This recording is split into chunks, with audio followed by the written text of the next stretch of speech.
June 28th, 1914. People of Sarajevo crowded the streets early in the morning. Archduke Franz Ferdinand, the heir to the throne of the Austro-Hungarian Empire, drove by with his wife. That day, shots were heard.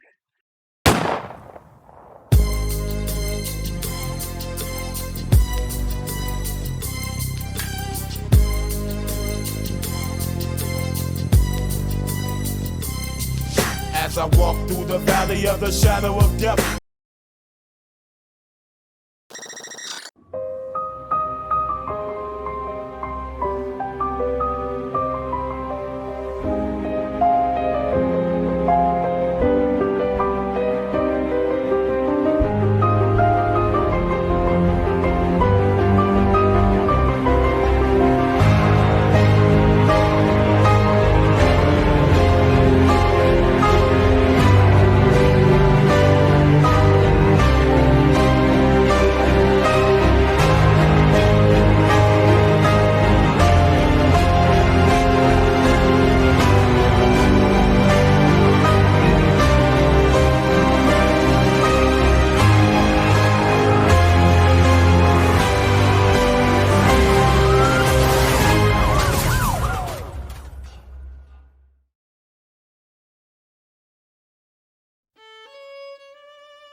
The Archduke and his wife were killed.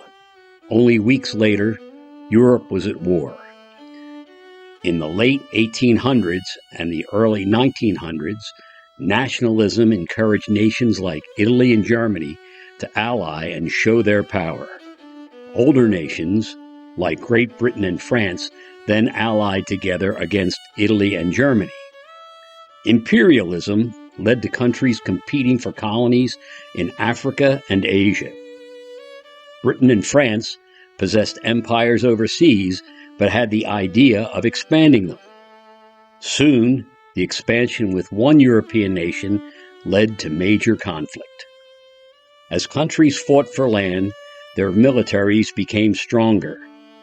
Germany, France, Russia, however, were some of the largest armies in the 1900s. Britain, one of the strongest navies in the early development of World War I, got challenged by Germany for naval supremacy. This rivalry led to an arms race that threatened the European Union. By 1914, two major alliances had been established. Germany, Austria-Hungary, and Italy made the Triple Alliance, while Great Britain, France, and Russia created the Triple Entente. On July 28, 1914, Austria declared war on Serbia.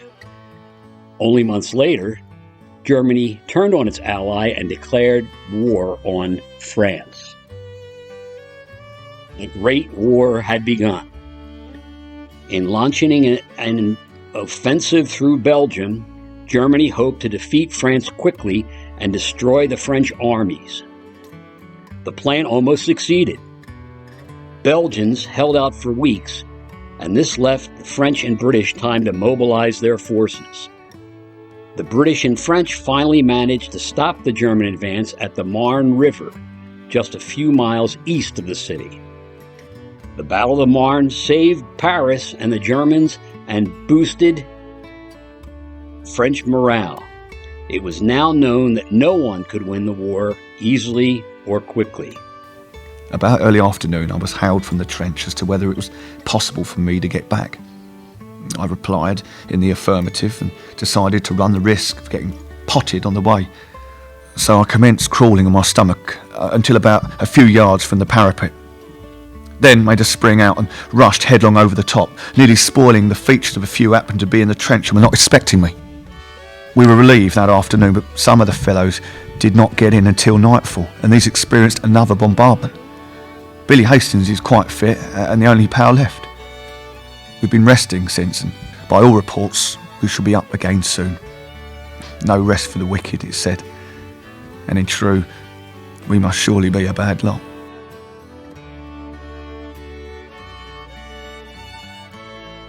Battle of the Marne was over.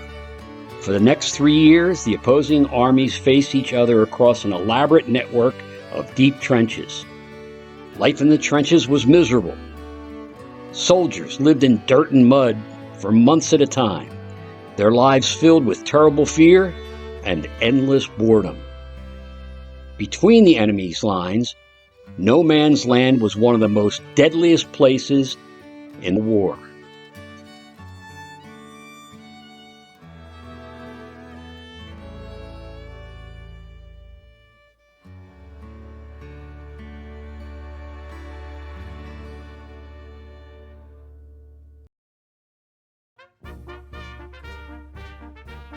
In 1916, both sides attempted to break the deadlock of trench warfare by launching major offensives.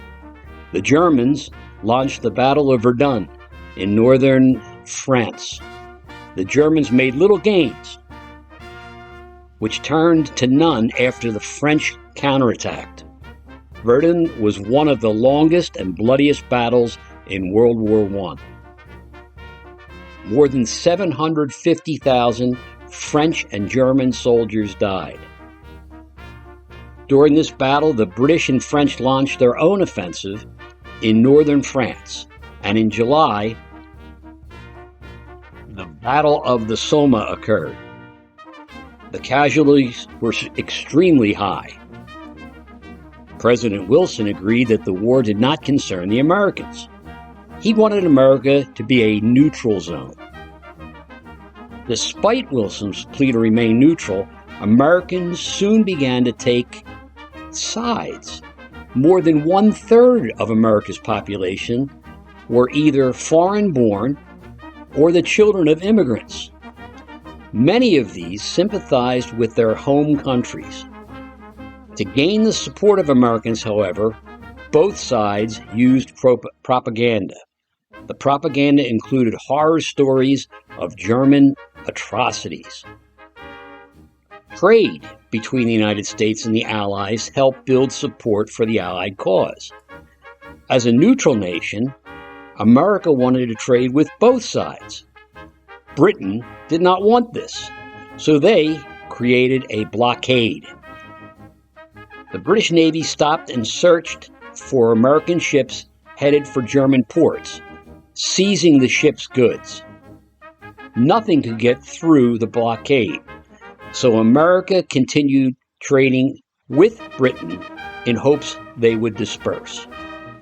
America's trade soared from $825 million to $3.2 billion in 2 years. On the cold, rainy evening of April 2nd, 1917, President Wilson stood before a special session of Congress to ask for a declaration of war against Germany. The world must be made safe for democracy. It is a fearful thing to lead these great peaceful people into war, into the most terrible and disastrous of all wars.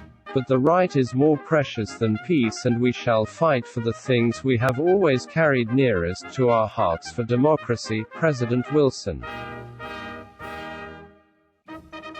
Congress passed a declaration of war, and Wilson signed it on April 6th with 56 members of the House and Senate voting against the war. The Allies needed more troops because of a second revolution in Russia. In November of 1917, the Bolsheviks, a group of communists, overthrew the democratic Russian government, which had been created in March of 1917. The Bolsheviks wanted to end Russia's participation in the war so they could focus on setting up a new communist state. In March of 1918, Lenin signed the Treaty of Brest-Litovsk, surrendering Poland, Ukraine, and other territories to Germany. Although the first American soldiers had reached France in June of 1917, many months went by before they were ready for battle. When Americans finally fought, it helped turn the war around. For 24 hours a day for the next 3 weeks, American forces fought their way through a forest against a solid wall of German machine gun fire. This was the Battle of the Argonne Forest, and it raged for nearly 7 weeks, with soldiers struggling over the rugged, heavily forested ground. Rain, mud, barbed wire, and withering fire from German machine guns hindered the Allies' advance, and many lives were lost. Eldon Betts wondered if he would survive the battle and rode home. 4 days later, he was killed. Early November came, and the Battle of the Argonne Forest came to an end. To ensure production of vital war materials and to resolve labor disputes, the government created the National War Labor Board in April 1918.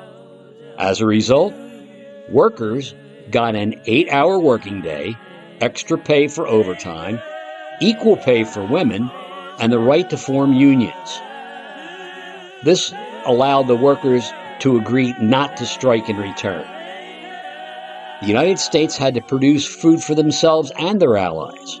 President Wilson appointed Herbert Hoover to head a new food administration. This encouraged farmers to produce more food and eat less. They wanted people to observe wheatless Mondays, meatless Tuesdays, and porkless Thursdays. They were also encouraged to make victory gardens with slogans like "Serve just enough" and "Use leftovers."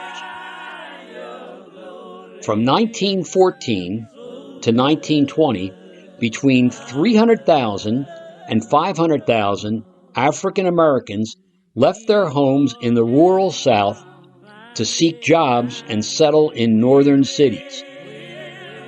This was known as the Great Migration, and this tremendous population movement continued the northward migration, which had begun in the late 1800s.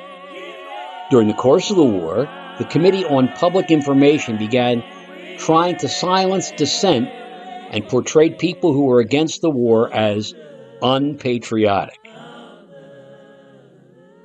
In January 1919, world leaders met in Paris to try to resolve the complicated issues arising from World War I.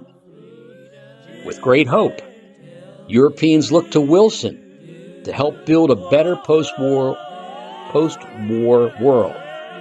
The victorious Allies dominated the talks at the Paris Peace Conference. The Allies didn't invite Germany or Russia to participate. President Wilson, Prime Minister David Lloyd, Premier Georges Clemenceau, and Prime Minister Vittorio Orlando participated. While Wilson opposed punishing the defeated nations, the European allies sought revenge. Clemenceau never wanted Germany to invade France ever again, and both him and Lloyd wanted Germany to make large reparations. On June 28, 1919, after months of difficult negotiations, the Allies and Germany signed a treaty at the Palace of Versailles. The terms read that Germany had to accept a full responsibility for the war and pay billions of dollars, and they had to disarm completely, giving up its overseas colonies in Europe. In the months following Wilson's stroke, opposition in the treaty grew. In March 1920, Wilson told fellow Democrats to vote against it. More problems followed.